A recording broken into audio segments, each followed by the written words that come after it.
Hey, I'm visiting today with Kyle Kroll, our pastor of student discipleship. And Kyle, if our mission as a church is to guide all generations to know and follow Christ, a large piece of this puzzle of following Christ in the current age would be helping teens and parents navigate both social media and the use of a phone and the internet. So, wanted to jump on here and just kind of talk about that and get your thoughts as a kind of overseeing our student ministry and leading them. What are your thoughts on that? Well, thanks for having me, Mark. I appreciate it. But first of all, I want to say this. I'm not a parenting expert. I'm still trying to figure out how to be a parent myself. It's part of my own discipleship process. But I just do want all of us to be aware of some options that we have is raising our children to be lifelong followers of Jesus. Right off the top, you're not going to get it right. You're not going to get it perfect because Come no on. one does. I don't, no one does. And you're not going to have perfect children because no one Come does. on, you kidding me? No, Are I you know, perfect? right? So what we depend on is the grace and wisdom of God. We trust Him to lead us, Mm, and we ask Him really hard questions like, God, what is the wise thing right now for me to do with my family in this particular area, the internet? mm. So when we start there and we depend on God's grace, we need to really figure out what is our goal, and the goal should not be to, if it's not raising perfect teens, what also shouldn't be how to keep the world away from our students. Wow. Media is pervasive, it's persistent, it's subversive. And Mm. so our goal needs to be not as one, how do we shelter our child from all of the dangers that are out there, but how do we minimize some of the initial pressures and dangers of it, growing them to maturity and relaxing some of those regulations so that one day they're equipped to maturely handle the pressures without any guidance on our own part. We want to develop relationships with them, not rules, and we want to supervise them, but not put them under surveillance. Mm. Hmm. And then the third point I have is we're getting ready to talk into this. This is a really deep well of information. I mean, there's so much stuff here. By my nature, I'm a researcher, and we're just not going to scratch the surface. We could spend an hour or two just talking about how emojis affects cortex development. And I know that's how you want to spend your day too, but we're not going to do that. Emojis affects the cortex development. Well, that Yes, that yeah. explains a lot to me. Yeah, right there. Well, it actually does. It's how you communicate. It's whether you use language or pictures, but Hieroglyphics. we're going to move on for that. We need to get to the core of this. No, yeah, Um, yeah. so what we're going to do is we're going to provide additional resources if you have information about specific issues that we do kind of glance over, and hopefully we'll have some future content. If there's something that you want us to talk about, we're going to Sure. talk about. And then kind of my last initial statement in the opening salvo is this is a commitment to ongoing conversations with your children. You can't have one conversation and kind of like tap the powder off your hand and be like, no, I'm done. It's constant conversation. It's constant conversations between you and God. God, protect my student from all these dangers. It's trusting God to lead you as you help them navigate this stuff. But technology is always changing, so your strategies aren't going to be adequate. Uh, And your teenager has a different personality than any other student, and your family has different dynamics than any other family, and that can be scary. But I want to encourage you that no one is better equipped to handle those challenges than you, because you're the one that lives under those conditions, and God has given you everything that you need to handle that. wow. And we believe that the primary discipleship happens in the home, not just when they're Absolutely. kids, but as they're students. And I got a 25 and a 29. I'm still a part of their discipleship process. So let's just kind of jump into the bigger picture of technology and kind of talk through that for a little bit. Yeah, so for adults, especially if you tip toward my age and older, I'm, if depending on who you see, I'm like the very last of Gen X. But like for me, I have online life and I have offline life, and those two things, while they're like tethered to me, they're very different things. But students today, that is not true. They have lived up their entire lives, grown up their entire lives, having FaceTime and Skype, and there's no separation between digital and not digital. It all bleeds into one. They Wow. honestly, they're like, what are you doing this weekend? I'm hanging out with my friends. And what they mean is I'm going to sit on my couch and just go through social media with them. Like, where are you hanging out at? No, no, we're just here. We're online. Mm. And that may be strange to us, but it's normal. It's normal, acceptable behavior Wow. to them. Yeah, and so now the good thing is we look at that, we want to go, well, that's not right. But there's actually some positives to that. Right now, if you're going to measure these things, the instances of substance abuse, sexual activity, they're as low as they've been since we've started tracking this stuff. Hmm. And these virtual communities can help students feel connected and supported, because they can find like-minded people. I mean, if they have like a really obscure or niche passion, like they're really into glass blowing, right? Like you're Yeah. not going to find a lot of people like in your neighborhood that are into that. But now Uh-huh. it's like, hey, there are other like-minded people who are into this, and we can talk, and I can learn, and I can grow. I can find a community. And the thing is, I could go on about the positives of it. The point is that the internet and social media, it's a tool, and you can use a tool for positive or negative things. Right. You can use a hammer to build, you can use a hammer to destroy. Mm. And what we're trying to do is help our students navigate the internet and social media and strategize a way that works without making media the bad guy or making you the parent the bad guy. Right. What about the positive, like depression, anxiety? What are some factors there? Yeah, What do you so think? if I just watched a podcast last week, which sounds really weird, but I can't bring myself to say vodcast. That's just cringeworthy. Yeah. But I was watching a podcast, and it was talking about, since smartphones came out, that depression, anxiety, despair, feelings of worthlessness, those have increased 10 times in preteens than it was a decade ago. And one of the things that was talking about was the lack of eye contact that they have. That eye contact is so important to the human condition, and we don't get a lot of eye contact if we're on screens all the time. Because when we're looking at our screen, while we may be looking at the other person, to look them in the eye, you have to look in the camera, which no one does because everybody looks at the screen. Wow. And it's a small thing, but it's huge. And with like the negative side of technology, it can almost be overwhelming because there's so many ways that it can go south. There can be bullying, there can be the fear of missing out, there Right. can be just the fact that the app designs they're designed to be addictive. They study human addiction, and how can we relay that into the design of the app so that people will feel compelled to come back to the app. Mm. You got the stuff about blue wavelength and how that messes with our sleep cycles. There's video game addiction, there's body image issues, obviously pornography, catfishing, trafficking, on. Again, we're not going to break those things down. If you have specific issues with that, please talk to me, talk to Mark, talk to any of your pastors, because we can get the resources to help you out about those specific issues. Right. So let's talk about how to help a teen navigate all of these challenges, not each one of them specifically, but just in general. How do we navigate some of these things that are coming at us on a rapid pace, and it's accelerating more and more? Yeah, so I think, just again, with going back to those guidelines that we started out with, this is about relationship with your child. But uh there's if you're watching this, you're probably one of two things: is a parent or grandparent. You've already given your student a phone, or you're about to give your student a phone. And if you're in the first group and you haven't had a lot of guidelines or boundaries on it, there's going to be some really difficult conversations ahead, especially if they haven't had any restrictions or limits at all. They're not going to like it, because to them it seems like you're changing the rules of the game after the whistle blew. um, so the best way to handle that, I think, is to admit you made a mistake. Because when first of all, nobody's perfect, and when you admit that to your teenager, it humanizes you, and it communicates that you value the relationship more than being right.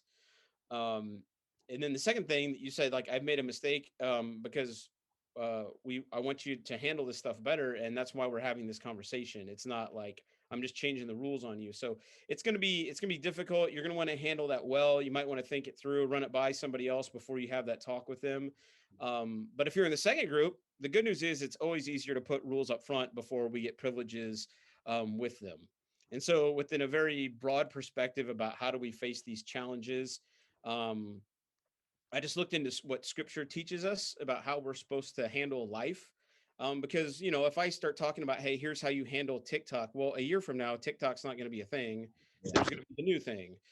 So I really looked at what the Bible says about how we should live our lives. And the first one is from what we see about when God set humanity up in Genesis 1 and 2, that uh, limits are good. They're good for us. Now, God doesn't have limits, but he modeled for us how to live in existence with the limits he gave us by resting on the seventh day. And this is a real blanket statement, I know that, but I'm pretty sure most of us can understand that unlimited anything is probably a bad idea. Having screens, so you want to have time when screens aren't on, like, hey, from this time to this time we just don't have screens on at our house, or we're only going to watch x number of minutes a day. um, there's, or maybe you say there's no screens in the bedrooms of our house, but only in the big open areas. Mhm. And the reason why you want to put limits on stuff is because the internet is a window to the world. You literally can go anywhere, and you wouldn't drop your kid off in downtown Baghdad or downtown Bangkok or downtown Tijuana and just let them roam. And so you wouldn't do that with the internet either. You wouldn't just say, hey, go out to the world and go wherever you want to. You would put some limits on that.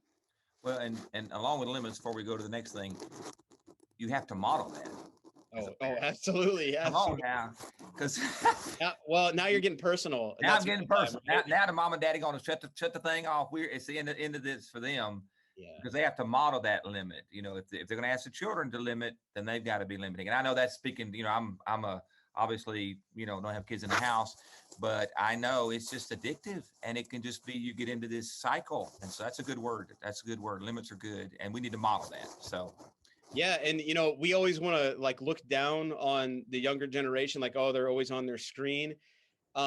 Studies show that for median adults and senior adults, our screen time isn't that much different. It's uh, all of us. yeah. So some of it's a gut check, yeah, for sure. Next thing you say is accountability. How do we handle accountability with our team? Yeah, Hebrews talks about accountability is good. He says, the author says, let us push each other on to love and good deeds. Everybody needs people in their lives to help them achieve a level of excellence. I think without that, we would just kind of drift and not get the most out of our potential. And technology, when we think about, hey, there's this unlimited thing out there, but we need to hold each other accountable. One of the easy ways to do that is to use a contract with your team. So you figure out on your own, what are my levels of expectations on how you handle yourself in front of the computer, in front of the phone, and then you write all those things out, and then you present that to them. And so there's no surprises, there's no gray areas, there's no like them saying, I didn't know I couldn't do that, because you sorted it all out. And then you have them sign it, and you sign it too, and that's kind of your agreement with each other, and then you hold each other accountable to it. I have several examples of contracts. There's some in various books that we're going to talk to you at the I think posted in the references of this online, just sources you can go to if you want additional information. There's one that my wife and I, Brandy, we wrote for our kids, their social media contract. And there's some stuff in there, like, it's not your phone, it's my phone. And so I get to look at it whenever I want to. Those type of things hold them accountable. um Well, and you said something about, that way the kid knows I'm not supposed to buy an endangered animal on eBay, right? yeah, for sure. Like, you don't like it because you didn't, there's so many things that we It's did happened. The little kid orders a bunch of stuff and it starts showing up through Amazon, right? Yeah, yeah. And well, I didn't think about that. Well, but you've got, you're going to conduct yourself the way we expect you, and here's our expectations for you. And that takes a little bit of time. Honestly, you got to think through, what are my expectations for my child online? Yeah. Yeah, and then going back to that, if you're in that first group of parents where you've already just kind of turned it loose, the conversation about signing a contract is not going to go over well. Right. Uh, You gotta really but navigate that. but you ask them questions, let explain why you're doing it, you let them respond to it, you let them express their frustrations, but then you make it clear, and Mark, you hit on this, that accountability, it's all of us. It's, look, this isn't just me holding you accountable, you're going to hold me accountable as well. And if you do it that way, eventually they're going to come around to it, and they'll think, yeah, this is a good thing. um And if they don't, then you're probably onto something. Like they're trying to hide something from you, and you're Yeah. doing a good thing by trying to get to the bottom of that. You know, So, one thing, when we go to bear trap camp in Colorado, you don't have cell coverage. right, And right, so kids, I remember when we went a couple years ago, kids were like, this is so good. I mean, like they yeah, were forced to be limited because they didn't have access, but they were saying out loud, I kind of like living without it. And so they want the limits, but maybe they're just so addicted to it. I know there was somebody that had a streak on Snapchat, I believe it was. hmm yeah, They were going yeah, to break their streak. So they actually gave their password to somebody else so they could hmm keep the streak going. I mean, this is an addictive behavior. And so they were saying out loud at camp, I can take a breath. And so they need to set these limits, not because you're at 12,000 feet or whatever the altitude is and you can't get the coverage. You need to set those same kind of limits at home and then for yourself and for parents and for teenagers. yeah. There was a big study one time, real recently. I remember reading it. Probably it was right before I moved here, but it was about this group of community, probably about 300 teenagers that live around this like deep space radar relay thing in West Virginia, and Okay. because of the certain frequencies of that telescope, that everything in their county, there's no cell service at all. So none of these teenagers have any kind of like cell phone media access or whatever. And it was just talking about how they didn't care. They were like, no, things are great. And we look at like our friends who live over there, and like we don't have these anxiety issues and these despair issues that they have. Like we're fine. It was fascinating read. I wish I could remember Yeah. exactly where I was reading it from. Now you're talking about, and then of course there's devices you can read and see the amount of screen time on certain devices that will give you that, and you can figure out a way to track that or set the limits at certain times and things like that. But talk a little bit about that, about the limiting and the screen time, the limiting the content. Yeah, so in this whole thing about being accountable, you want to set some guidelines that everybody kind of agrees to. And again, this is between you and the Lord and your family and what works best with them. You could establish this media contract, or you could have rules that says like we don't have screens in our bedrooms, because that's like we're going to go in there and we're going to study and we're going to go to sleep, but we don't need to be just constantly on our screens all the time. Or you can start off, if you're in that group or you haven't turned them loose, you can start them off by easing them into these waters by giving them a dumb phone. And you may not be familiar with that term because we have smartphones. But about a year ago, a lot of these engineers, software engineers in Silicon Valley, they have teenagers, and they were like, "Wait, we've been using like psychology and addictive behaviors to program these apps." Like they knew that they were manipulating the human condition, and they're like, "I don't want to do that to my kid." No kid. And so they asked for them to engineer a dumb phone, and it looks like a smartphone. It has a big glass screen like they do. It's not the like flip phone from like 15 years ago. Yeah. And it will do some basic things. It's got GPS on it. It'll take phone calls. You can do text messaging. You can take pictures on it, but you can't text images, and it won't do any apps. So it's just like I can get a hold of my teenager, they can call and text their friends, but then none of the other stuff comes with it. And so like you can start them out with a dumb phone if that's the way, or you can use filters. A lot of families have filters. There's probably 2 dozen or more companies that have various types of internet filtering, but nothing's foolproof. And again, your ultimate goal is not to keep the world out, but your goal is to, with a little technical assistance, um, put some accountability in their life until they're mature enough to handle it on their own. Hmm. Okay. Um, Finally, I think you move on here to respect and a good reputation is godly according to Proverbs 22:1. So talk a little bit about that because and I think you can say, like I said earlier, they're gonna mess up. They're gonna maybe get into something that they're not supposed to, but that's going to be back to the opportunity to disciple them for repentance, for forgiveness, for reconciliation, and to go on. And so um, it's not going to go perfect. It's going to be it's the price of parenting and the role that God has given us to navigate and help our kids, to grow up to be godly. So talk a little bit about that. Yeah, that's right. Because you're talking Proverbs 21, it does say that our reputation is worth more than riches. And I think as believers, it's our job to work on guarding our reputation, so because we represent Christ, and that's what we want for our family as well, that we want them to represent Christ. And so from the very first time you go online, everything's being recorded. There's a digital presence that's being uh, um, a quarter of your life. And how you can say this to your kids is to explain it to them as far as a percentage of the world, there's a very, very small percentage of the world that actually physically knows you, but everybody in the world can have access to the information that you post. And that carries on into perpetuity, whether it's a college recruiter, whether it's a future employer, or it's your potential dating partner. Any of these people can look up and see the things that you've said and done online. And so I think you start off with the conversation that says there's only one person that controls your digital reputation, and that's not me, that's you. Wow. And then you cover some basic points. I think I came up with five. The first one is you want to convey the idea that social media is permanent. Even Snapchat, because like all Snapchat, it goes away.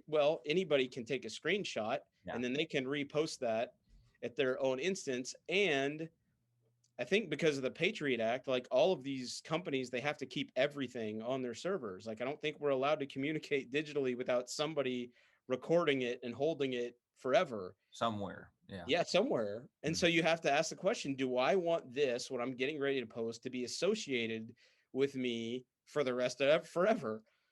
The Very second thing is you need to get like a group of trusted people. And as a parent, you want to say this, like, hey, if these things happen, your job is to tell me and to inform me.